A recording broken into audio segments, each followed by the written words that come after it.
Isaiah chapter 54, verse 14.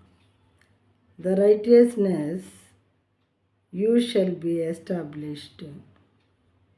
You shall be far from oppression. You shall be far from oppression.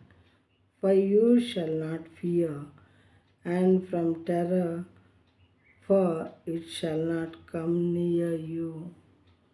In Telugu, నీవు నీతిగల దానవై స్థాపింపబడుదువు, నీవు భయపడనక్కరలేదు. బాధించువారు నీకు దూరముగా నుందురు, భీతి నీకు దూరముగా ఉండును, అది నీ దగ్గరకు రానే రాదు. దేవుని వాక్యం ఏ విధంగా చెప్పుచున్నది. మన వాక్యం మీద విశ్వాసం ఉంచిన యెడల మనకి దేవుడు ఆయా పనులు ఆయా క్రియలు చేయవారుగా ఉంటారు.